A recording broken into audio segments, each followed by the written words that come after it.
नमस्ते मित्रांनो, आज एका ठिकाणी मी गेलो होतो क्रोमामध्ये, आणि क्रोमामध्ये गेल्यावर तिथं आयफोन एक बघितला आणि त्यांनी त्याची व्हॅल्यू सांगितली 1,20,000 आणि त्यांनी सांगितलं की 0 EMI 0 इंटरेस्ट रेटवर EMIवर आम्ही तुम्हाला तुमच्या क्रेडिट कार्डवर देऊ आणि त्याचा तुम्हाला फायदा होईल.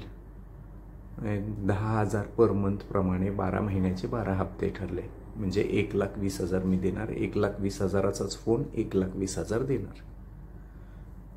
एकदम परफेक्ट आयडिया होती, एकदम चांगली स्कीम असं म्हणलं जायला पाहिजे.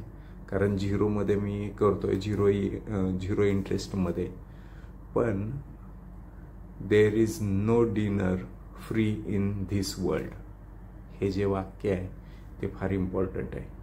कारण फुकट काहीच मिळत नाही. मग फुकट मिळत नाही तर घडतंय काय?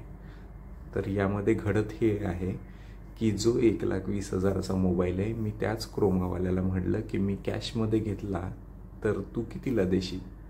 तर त्यांनी मला सांगितलं 1,08,000ला, म्हणजे 12,000 रुपये मला एक्स्ट्रा पे करावे लागत आहेत EMIच्या अगेन्स्ट. मग त्याचा जर आपण लोन ऑफ इंटरेस्ट बघितला तर तो 20% आहे.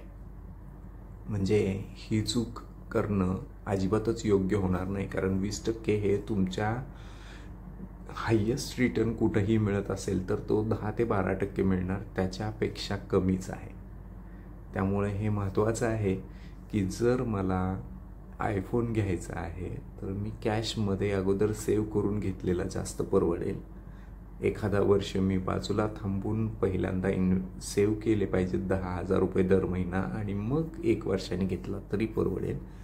कारण तो मला 1,08,000तच मिळणार आहे. इवन इफ मी म्हणेल 11च महिन्यात तुम्हाला तो फोन घेता येईल. पण माणसाला इन्स्टंट ग्रॅटिफिकेशन हवं असतं. त्यामुळं अगोदर हातात फोन पाहिजे, भले मी नंतर पे करत राहील. पण त्याच्या अगेन्स्ट 20% ही खूप मोठी व्याजाची रक्कम आपल्याला पे करावी लागू शकते. ह्याचा थोडासा अंदाज आला पाहिजे. नाही तर फायनान्शियल लिटरसीमध्ये तुम्ही खूप मोठ्या अडचणीत भविष्यामध्ये अशा छोट्या छोट्या गोष्टीतनं येऊ शकता. ह्याची काळजी घेणं आवश्यक आहे. थँक्यू.